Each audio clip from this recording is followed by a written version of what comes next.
오늘 이제는 시리즈 15번째 시간으로 이제는 있는 것에 집중할 때입니다. 이제는 있는 것에 집중할 때입니다 라는 제목으로 말씀 증거하도록 하겠습니다. 김은주 작가라고 하는 작가가 지은 너와 나의 1cm 라는 베스트셀러가 있어요. 하나의 우화집이고 교훈집인데 그 안에 제 눈을 사로잡은 한 대목이 있었습니다. 행복은 놓친 기차 안에만 있지 않다라는 책을 내용을 소개해 드릴게요. 기차를 놓친 사람이 있었다. 그에게 행복을 물었더니 떠난 기차 안에 있다고 했다. 저녁을 걸은 사람이 있었다. 그에게 행복이 무엇이냐고 물었더니 먹지 못한 따뜻한 저녁 식사에 있다고 했다. 둘 다 행복을 가지지 못했다. 그러나 기차를 놓친 사람은 따뜻한 밥과 국을 먹었고 저녁을 걸은 사람은 기차를 놓치지 않았다. 둘은 이미 서로가 생각하는 행복을 갖고 있었다. 우리가 놓친 것 안에서만 행복을 발견한다면 행복은 영원히 손에 잡히지 않을 것이고 가진 것 안에서 행복을 발견할 수 있다면 행복은 언제나 우리 것이 된다. 행복은 손 밖이 아닌 이미 우리 손 안에 있다. 작가는 이렇게 얘기합니다. 여러분, 그렇지 않나요? 작가의 이야기처럼 우리의 관심과 우리의 집중은 내게 없는 것, 내게 왜 이것을 주시지 않는가? 내가 실패하고 무너진 것에 아쉬워하면서 원망하는 삶을 우리는 살지 않습니까? 그것이 내 손에 들려지면 행복할 텐데 행복할까요? 또 내 손에 들려지더라도 또 다른 것 없는 것을 찾는 것이 우리 인간의 본성입니다. 이미 내 손에 볼품 없어 보이고 남들이 보기에는 하찮아 보일지라도 이미 내 손에 있는 그것을 가지고 내가 감사하고 행복하다면 여러분 그 사람 진짜 다 가진 사람이에요. 그래서 우리는 행복이 멀리 파랑새가 있다라고 생각하지만 그 파랑새 소설에도 마찬가지잖아요. 행복은 우리 주변에 소소한 데 있다라는 사실을 역설적으로 이야기하지 않습니까? 여러분들이 살아가는 삶에서 작은 것에 감사하지 않으면 큰 것이 당장 내 앞에 주어진다 할지라도 또 다른 것을 또 왜 없냐, 내게 또 없다라고 불평하는 게 우리 본성이지 않겠습니까? 오늘에 감사하지 않으면 내일에 아무리 큰 것이 다가올지라도 우리는 행복하지 못하고 감사하지 못할 거예요. 이런 이야기가 있습니다. 과거는 부도수표요. 미래는 약속 어음이지만 오늘만이 현찰이다. 이런 말이 있어요. 무슨 말일까요? 우리는 지나간 실패한 과거와 내게 있어서 없는 것과 남의 것은요, 다 부도수표예요. 그게 수표가 있을지라도 필요 없는 수표입니다. 그러나 내게 있어서 작은 것일지라도 그것에 대해서 감사하면서 하나님 앞에 나아간다면 우리는요, 내게 있는 그것이 당장 현찰처럼 의미 있는 가치를 준다라는 것이에요. 우리 속담에 그런 말 있지 않습니까? 남의 떡이 항상 커 보인대요.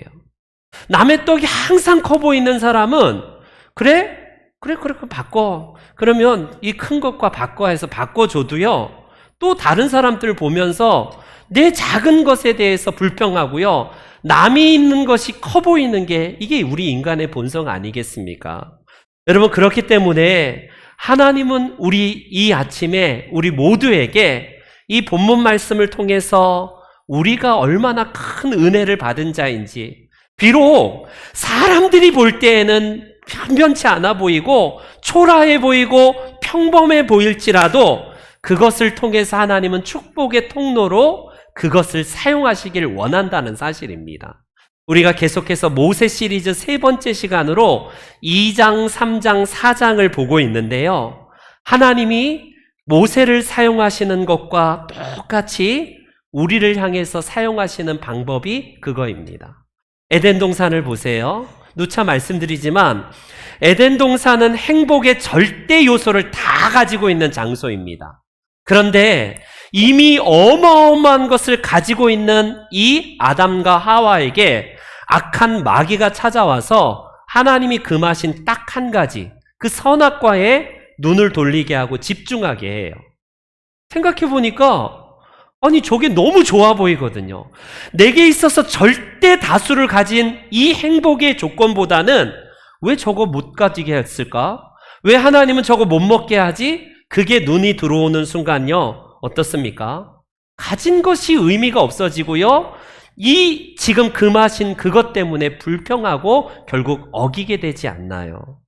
우리는 그렇기 때문에 성경 말씀을 통해서 하나님께서 내가 가지고 있지 않는 특별하고 비범한 방법으로 인생을 역사하실 때도 있어요. 여러분 얼마나 대단한 위대한 하나님의 역사가 내가 감히 언강샘신, 내가 꿈도 못 꿀 수 없는 그런 방법으로 하나님은 사용하십니다. 그러나 더 많은 경우에 하나님이 우리 인생을 사용하실 때에 이미 네 손에 들려진 것 가지고 내가 사용하길 원한다.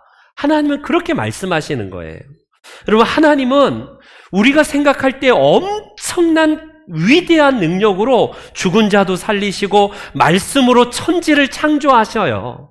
그러나 더 많은 경우에는 우리가 볼 때 볼품없어 보이고 사소해 보이고 이렇게 평범해 보이는 우리 손에 들려진 것 가지고 하나님은 역사를 이루어 가시는 것이 하나님의 방법이라는 사실입니다. 그렇기 때문에 여러분 대표적으로 삼손을 보세요. 삼손이 그가 어떤 도구를 가지고 블레셋 사람들을 쳐서 물리치는지 성경은 증언하는데 우리 사사기 15장을 한번 보겠습니다. 사사기 15장 같이 읽어볼까요? 시작.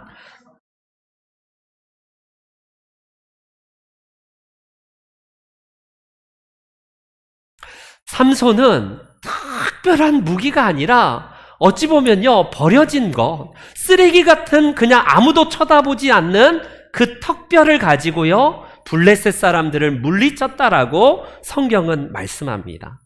그렇기 때문에 우리는요 평범한 것의 가치의 재발견이 필요한 시대예요. 남들이 가지고 있고 남들은 저렇게 호사스럽게 누리고 있는데 왜 내게 없지? 라고 하는 그런 관점이 아니라 오늘 이 아침에 하나님께서 이 본문을 통해서 주신 것은 무엇이냐면 매우 평범한 것이 하나님이 들어쓰시는 도구가 될 수 있다라는 그 사실입니다.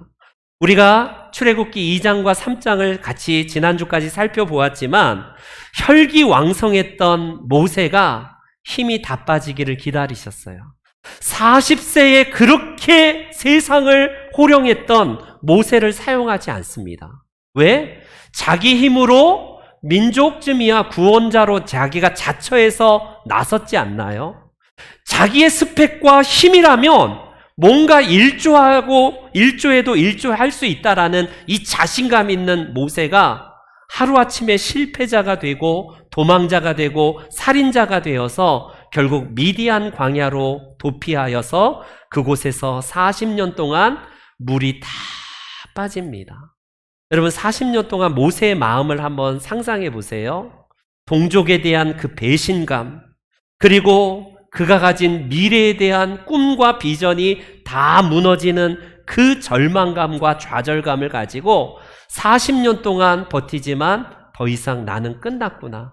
내 인생은 아무것도 아니구나라고 80세에 드디어 하나님이 그를 찾아오셔서 만납니다. 하나님께서 지난주에도 우리 말씀드렸지만 모세를 설득하면서 권면을 하시고 하나님의 콜링이 있어요. 그러나 모세의 변명을 한번 보십시오. 모세가 뭐라고 답을 하나요? 하나님의 부르심 앞에 모세의 변명은 이거였습니다. 내가 누구라고 하나님, 제가 누구이기에 이스라엘 자손을 구원할 수 있습니까? 저 같은 사람이요? No, 하나님 잘못 찾아오셨어요. 모세의 저 자의식을 보십시오. 무너진 저 자존감과 하나님의 부르심 앞에 그렇게 자신 있던 모세는 온데간데 없고 그는요 할 수 없다라고 거절합니다. 잘못 번지수를 찾으셨네요 라고 하면서 내가 가겠다고요? 나를 보내시겠다고요? 아무도 안 믿겠습니다. 아무도 안 믿을 거예요. 서로 하나님이 나타나셔서 보내셨다고 한들 그들이 그런 말을 믿겠습니까? 하나님 잘못 찾으셨어요. 보낼 만한 자, 다른 사람 찾아가세요 라고 거절하는 장면을 우리가 지난주에 살펴보았지 않습니까? 이런 모세를 하나님은 포기하지 아니하고 세 가지 사장에 보면 세 가지 표징이 나오는데 오늘은 그 첫 번째 표징 1절부터 4절까지만 읽어보았습니다. 우리 다시 2절부터 3절을 한번 보시면요. 하나님이 모세에게 처음으로 나타나셔서 물어보신 게 뭐냐면 이렇게 물어보십니다. 모세야, 너의 손에 있는 것이 무엇이냐? 모세야, 지금 네 손에 들려져 있는 그것이 무엇이냐? 이렇게 물어봅니다. 하나님이 조금 모르셔서 궁금하셔서 제가 뭘 갖고 있지? 내가 물어봐야겠다라고 해서 궁금해서 물어보시나요? 하나님이 모르셔서 모세가 가진 것이 무엇인지 모르셔서 물어보신 건가요? 아니죠. 하나님은 모세가 가지고 있는 어찌 보면 그의 자존심이 무너지고 왕호를 흔들면서 대제국 애굽에 이 지팡이를 가져야 되는 모세지만 지금은 촐로로 늙어가면서 초라한 냄새나는 막대기, 아무것도 아닌 볼품없는 막대기를 가진 모세에게 그거를 보라라고 인지시켜 줍니다. 여러분, 모세가 가진 것은 왕호를 가진 지팡이가 아니에요. 대제국 이집트를 다스릴 수 있는 그 권력의 상징인 왕권의 상징인 지팡이가 아니라 냄새나는 목동이 가지고 있는 초라한 지팡이를 보라라고 하나님은 명하시고 계시는 겁니다. 여러분, 내 손에 있는 것이 무엇이냐라고 하나님이 물어보실 때에 모세는 네, 지팡이입니다. 지팡이. 그것을 하나님은 땅에 던지라라고 이렇게 말씀하시는데 여러분, 이게 여기서 시작이 되는 거예요. 우리가 생각할 때에 하나님께서 모세에게 없는 건 내가 뭐가 필요하니? 너 특별한 비범한 무기를 너한테 줄 테니까 내가 고르고 골라서 이거 준비했으니까 이거 가지고 가. 하나님이 말씀하지 않습니다. 모세가 평상시에 가지고 있는 어찌 보면 하찮고 아무 쓸모도 없는 이걸 가지고 가라라고 하나님 말씀하세요. 그러면서 믿지 못하는 모세에게 표징을 보여주는데 그 모세가 던진 지팡이가 뱀이 됩니다. 살아있는 뱀이 돼요. 얼마나 놀랐는지 여러분, 이게 아마 굉장히 지독한 독사처럼 이 모세에게 비춰진 듯 싶어요. 그가 깜짝 놀랐을 때 하나님이 다시 명하실 때에 꼬리를 잡으라라고 할 때에 모세가 순종하여서 꼬리를 잡을 때에 다시 원래의 지팡이로 돌아옵니다. 이것이 모세가 계속된 하나님의 표징에도 불구하고 뭐라고 변명하는지요. 이제는 변명될 게 없으니까 나는 입이 뻣뻣하고 나는 혀가 둔하여서 할 수 없습니다. 나는 혀가 둔하고 뻣뻣한 입을 가지고 있기 때문에 불가능합니다. 계속해서 모세에게 하나님이 명령을 내리시지만 모세는 거절해요. 무려 4번이나 계속 반복해서 거절할 때에 하나님께서 오늘 본문 4장 17절 읽진 않았지만 모세에게 4장 17절 말씀에 이 말씀으로 모세를 다시 한번 보냅니다. 너는 이 지팡이를 손에 잡고 이것으로 이적을 행하라. 내가 너에게 특별하고 비범한 것을 줄 테니까 그거 가지고 가라가 아니라 이미 내 손에 들려진 그것을 가지고 너는 이적을 행하라 라고 하나님이 말씀하시는 거예요. 80세 노인에게 든든한 군사, 아주 그냥 장성하고 건장한 군사들을 배치해줘서 부하 장수들을 줄 것도 아닙니다. 하나님은 이스라엘 백성들을 인도해내기 위해서 볼품없는 초라한 막대기를 그대로 가지고 가라라고 명하시는 거예요. 여러분, 이스라엘 가면 예수님 시대에 무엇이다라고 이렇게 좀 박물관에 전시한 게 있는데 진짜 그 시대 유물이 맞아? 우리가 조금 막 의아한 게 좀 있거든요. 그때 모세가 사용했던 뭐다. 근데 터키에 가면, 이스탄불에 가면 토카피 궁정박물관에 모세가 사용했던 막대기가 있다고 전시해 놨다고 합니다. 저는 터키에 가본 적이 없는데 찾아봤더니 그 나라, 그 터키에서 모세의 지팡이를 전시했대요. 그래서 가끔씩 성지순례나 터키로 가는 사람들이 모세의 지팡이가 얼마나 대단한지 구경하기 위해서 박물관에 갔는데 다 실망하고 이거 진짜 맞냐라고 물어본대요. 우리 그동안 영화에서 찰스 헤스턴이 주연한 10개 영화를 보세요. 그 잘생긴 찰스 헤스턴이 들고 있는 이 지팡이는 굉장히 길지 않나요? 그걸 가지고 막 홍해를 막 가르고 하면 우리가 볼 때, 야, 지팡이가 능력이 대단하고 멋지다. 우리가 볼 때 영화의 상상력으로 큰 지팡이로 막 한 2m 정도 되는, 2, 3m 정도 되는 지팡이라고 생각하는데, 여러분, 토카피에 있는 저 박물관에 있는 지팡이는 1m 남짓한대요. 1m 남짓. 굉장히 작아요. 우리 생각보다. 왜 저렇게 작을까? 여러분, 우리가 잘 아는 우리 성소 안에 있는 언약궤가 크기가 어느 정도인지 감이 오시나요? 성경은 치수를 규빗으로 하기 때문에 오늘날의 미터로 환산하면요 더 이해가 쉽습니다. 출애굽기 우리 25장에 보면 이런 말씀이 있어요. 그들은 조각목으로 궤를 짜되 길이는 2규빗 반, 너비는 1규빗, 높이는 1규빗 반이 되게 하라 라고 성경이 언약궤의 크기에 대해서 설명하는 내용이 나와요. 그리고 우리가 지성소 안에 있는 저 언약궤가 최소 이 정도보다 더 크다고 생각하지 않나요? 아니면 막 엄청나게 커갖고 거기에 하나님의 임재가 막 상징이 있을 것 같은데, 여러분 성경에 보니까 이 언약궤가 2규빗 반이래요. 2규빗 반이면 1규빗이 45cm니까 한 110cm 정도? 이 정도밖에 안 됩니다. 의외로 굉장히 우리가 생각하는 언약궤는 작아요. 그 안에 아론의 쌍난 지팡이가 들어있대요. 그러면 지팡이가 똑 분질러서 그 안에 넣었을까? 그러진 않았을 것 같아요. 최소 1m 이내의 자그마한 막대기였다라는 사실을, 물론 그게 뭐 사실인지 성경에는 그렇게 말을 하지 않지만 우리가 생각하는 모세의 지팡이는 크고 화려하고 멋들어진 지팡이가 아니라 그냥 이 양들 모는 정도의 볼품없고 초라한 막대기예요. 굉장히 자그마한 1m 남짓한 자그마한 그냥 양모리 용도의 그런 지팡이라고 할 수 있습니다. 지팡이도 안 되겠죠. 이거는 짝대기, 막대기 용이라고 할 수 있지 않습니까? 그런데 하나님은 모세에게 그 볼품없는 지팡이를 가지고 너는 애굽으로 들어가라. 하나님이 말씀하실 때에 하나님 저에게 멋들어진 뭔가 제 손에 들려준다면 제가 가겠습니다 할 텐데 모세에게 있는 네 손에 있는 그것 가지고 가라는 거예요. 그때에 성경은 우리 20절 말씀을 읽진 않았지만 모세가 하나님의 명령에 순종하여서 이제 애굽으로 갈 때에 20절 말씀은 이렇게 증언합니다. 우리 한번 다 같이 읽어볼게요. 시작. 모세가 그의 아내와 아들들을 나귀에 태우고 애굽으로 돌아가는데 모세가 하나님의 지팡이를 손에 잡았더라. 무슨 지팡이요? 무슨 지팡이? 하나님의 지팡이.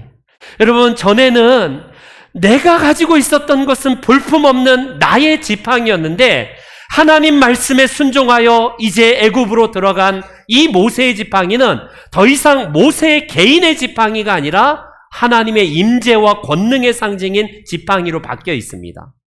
아니, 이게 모습이 바뀐 것도 아니고 똑같은 것인데 하나님 말씀에 순종했을 때에 그 지팡이가 바로 하나님께서 사용하시는 지팡이가 되었다라는 사실을 성경은 말씀을 하고 계세요. 여러분, 우리가 이 모습을 통해서 모세는 큰 이적들을 이 지팡이로 실행하지 않습니까? 파라오 앞에서 모세의 지팡이를 던져서 이 뱀으로 만들고 애굽의 궁정술사들도 뱀으로 만든 것을 모세의 지팡이가 잡아먹지 않나요? 그 지팡이로 홍해를 가르고요. 그 지팡이로 반석을 쳐서 물을 낸 이적을 성경은 계속해서 40여 년 동안 그 모세가 전에는 양을 치던 짝대기에서 이제는 하나님의 백성들을 인도하는 위대한 하나님의 지팡이가 되었다는 사실입니다. 우리는 그래서 하나님께서 다시 한번 이 아침에 물어보시는 게 이거예요. 2절 말씀 다시 한번 봅니다. 2절 여호와께서 그에게 이르시되 너의 손에 있는 것이 무엇이냐? 내 손에 들려있는 것이 무엇이냐? 이 질문을 하세요. 하나님은 모세야, 너 필요한 거 많지? 너 없는 것 말해. 내가 다 들어줄게. 우리 보통 이야기할 때 뭐 왕들이 없는 것 이야기라 내가 천하도 다 주겠다 막 이런 이야기 많잖아요. 하나님이 모세에게 필요한 것 얼마나 많겠습니까? 근데 모세에게 있는 것에 주목하게 하세요. 있는 것에 집중하게 합니다. 내 손에 없는 것이 무엇이냐가 아니라 네 손에 지금 들려있는 게 무엇이냐라고 물으셨다는 거, 이걸 여러분 꼭 기억하십시오. 우리 하나님께서 사용하실 때에는 내게 꼭 필요하면 저것만 있으면 나 진짜 인생 잘 나갈 텐데, 하나님 왜 이거 안 줘갖고 내 인생 면이 서지도 않고 내 인생 왜 이렇게 초라하게 이렇게 살아가게 하시지? 우리는 그렇게 하나님 앞에 불평할 때가 있어요. 그러나 하나님은 아니야. 네 손에 있는 거 뭔지 봐. 하나님은 우리 손에 있는 것을 집중하도록 우리의 시각을 거기에다가 맞춰요. 여러분, 우리 말씀드렸듯이 하나님이 사용하신 위대한 방법은 꼭 크고 비범하고 대단한 게 아니라 작고 너무 소소한 것이라는 사실. 우리 오병이어의 기적의 그 첫 출발은 뭔지 압니까?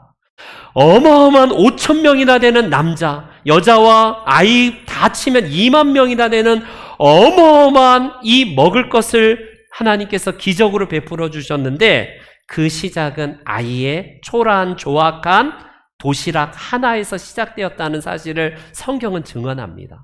아이 입장에서는 아이 도시락, 물고기 5마리와 보리떡 5개와 물고기 2마리, 그냥 그 당시 서민 중에 서민이 먹었던 초라한 도시락 하나로 하나님은 이적을 나타내셨다는 거예요.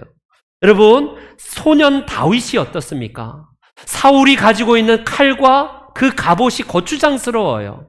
그는 평상시에 익숙하고 평상시에 손에 들려져 있는 돌매를 가지고요, 물맷돌을 가지고 거인 장수 골리앗을 때려 눕힙니다. 내가 저 골리앗을 때려 눕히기 위해서는 좀 신무기를 좀 저에게 주세요. 왕이시여, 사울 왕이시여, 제가 가서 나서서 저 골리앗을 때려 눕힐 텐데 대단한 저 골리앗보다 더 큰 칼을 주세요. 이렇게 하지 않습니다. 다윗은 이미 자기에게 익숙하고 평범하지만 들려져 있는 돌매기를 가지고 결국 이 블레셋 장수를 물리치지 않습니까? 우리가 생각할 때에 지금 우리 교회는 십자가가 막 금으로 칠해진 너무 못들어진 십자가인데, 예수님이 짊어지신 십자가는 다이아몬드가 박힌 특별한 겁니까? 뭔가 스테인리스 하나도 흠도 없는 그런 깔끔한 십자가예요. 도박한 죄인이 진 그 십자가, 그냥 너무나 볼품없는 흉악한 그 십자가를 통해서 인류 구원의 시작이 된 것 아니겠습니까? 우리는 그래서 하나님이 사용하실 만한 그릇이 되기 위해서, 여러분, 하나님의 권능을 의지할 때는 내 스펙, 내가 가지고 있는 그 뭔가 그거 아무것도 아닌 거 아니지 않습니까? 그렇기 때문에 하나님께서 사용하실 만한 그런 그릇들이 되기 위해서는 먼저 이 아침에 여러분들에게 있는 것이 무엇인지를 점검하세요. 하나님은 너무 자신만만한 사람도 안 쓰신다고 지난주에 말씀드렸지 않습니까?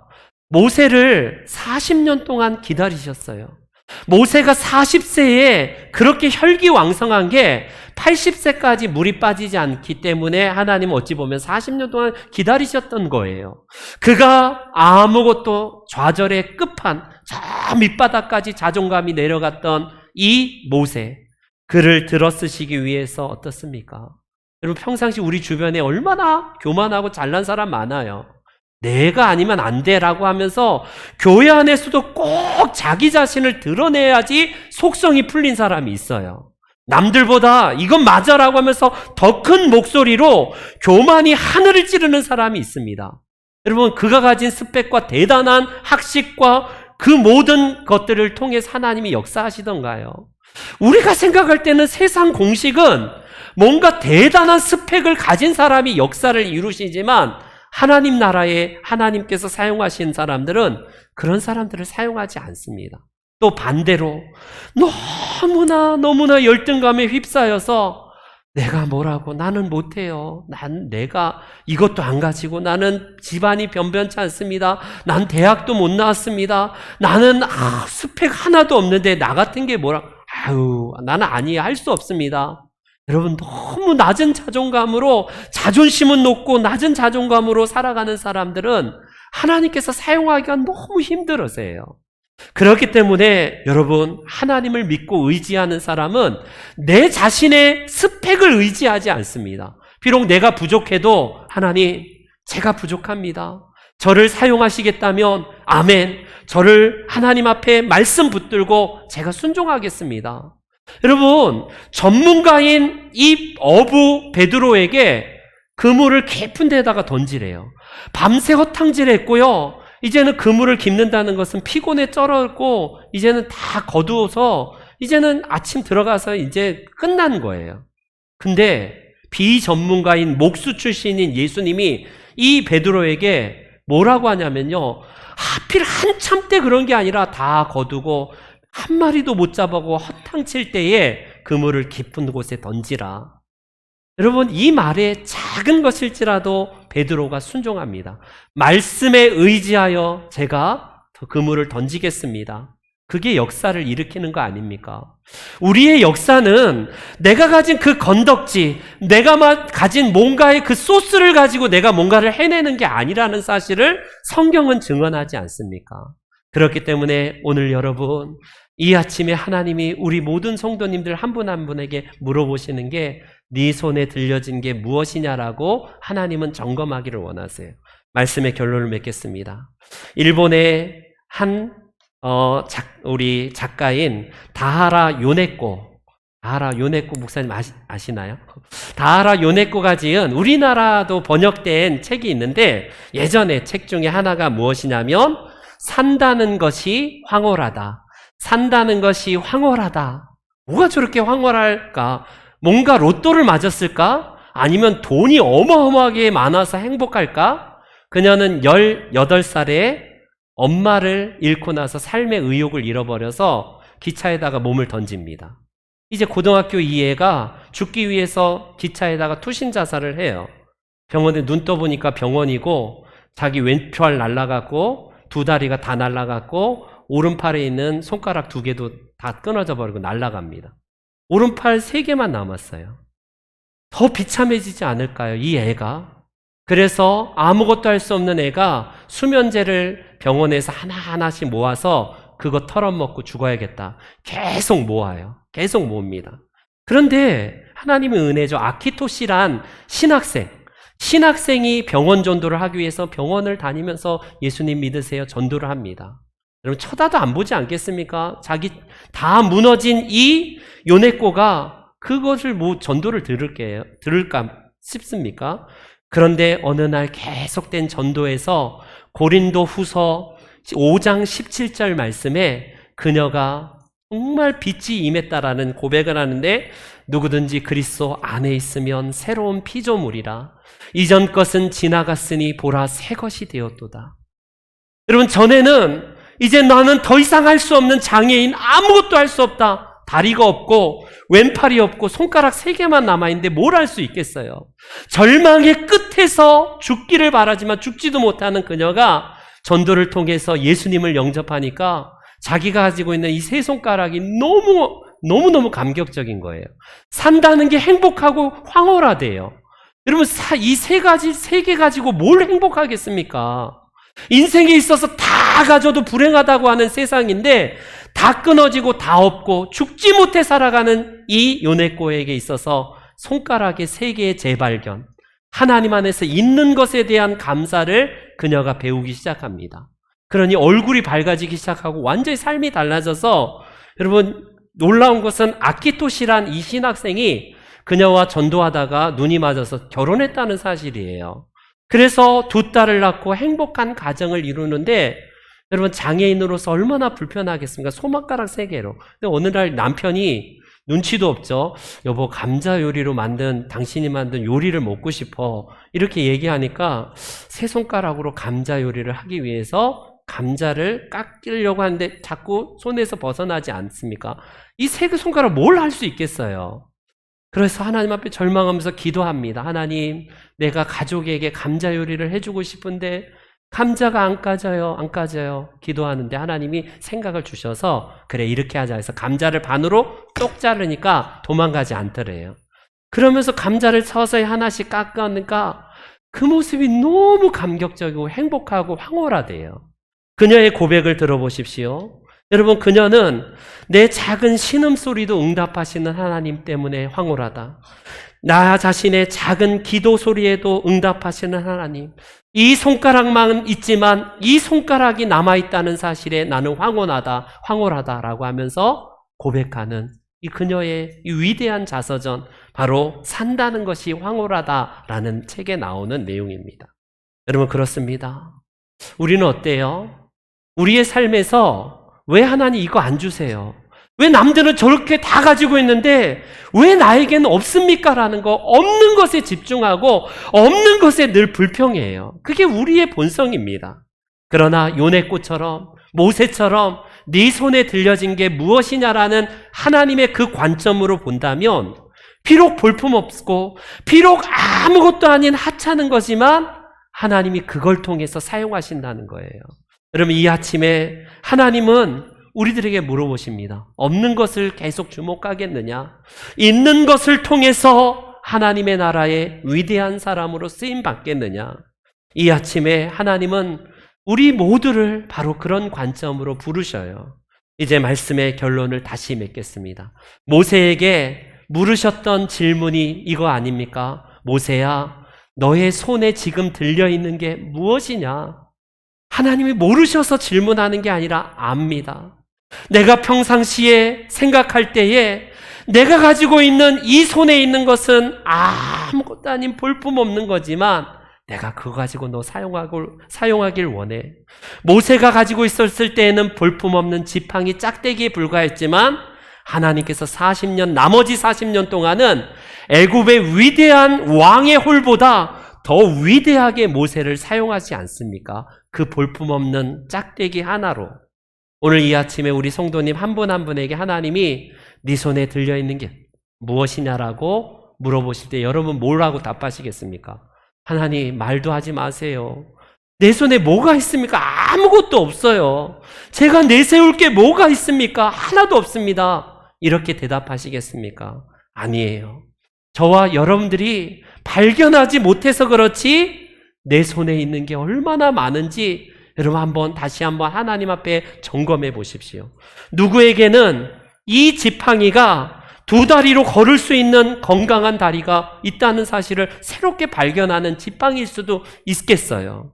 내 손으로 밥을 떠먹고 내 손으로 용변을 해결할 수 있다는 그 자체가 얼마나 놀라운 황홀한 지팡이라는 사실을 여러분 기억하셔야 됩니다. 내가 그래도 가정이 있고 가족 식구들의 위로와 사랑하는 가족들이 있다는 그게 자체가 얼마나 큰 지팡이입니까, 여러분? 아직도 내게 있어서 여전히 변변찮지만 나에게 주신 그 기질, 그 자그마한 것이지만 은사와 달란트로 세상을 향해서 섬길 수 있도록 주신 그 은사가 바로 여러분들의 지팡이일 수 있다는 사실입니다. 소년 다윗은요, 사울 왕이 가졌던 그 멋들어진 칼과 갑옷을 부러워하지 않습니다. 내게 있는 가진 것, 그것으로 인하여서 골리앗 장수를 때려 눕혔다는 사실이에요. 여러분, 우리가 바로 그런 관점으로 우리의 남은 인생 채워가야 되지 않겠습니까? 물론 없는 거 하나님 앞에 기도하면서 채워달라고 해야죠. 그거 필요합니다. 그러나 내게 비록 초라해 보이고 소소하고 볼품없어 보일지라도 하나님이 이 아침에 네 손에 들려진 것을 가지고 내가 너를 새롭게 인도할 것이고 너를 놀랍게 사용할 것이야. 우리 주님이 말씀하신 이 말씀을 붙들고 없는 것, 실패한 것, 부족한 것, 잃어버린 것 때문에 아파하거나 끌탕하거나 세월 낭비하지 마시고 내게 주어진 그것 가지고 여러분 믿음의 승부수를 펼쳐서 이 거친 세상 속에 하나님 나라를 구현해가며 놀랍게 하나님께서 사용하시는 여러분들의 지팡이가 되시기를 주님의 이름으로 축원합니다. 이제는 있는 것에 집중할 때입니다. 우리 다 같이 일어나시겠습니다.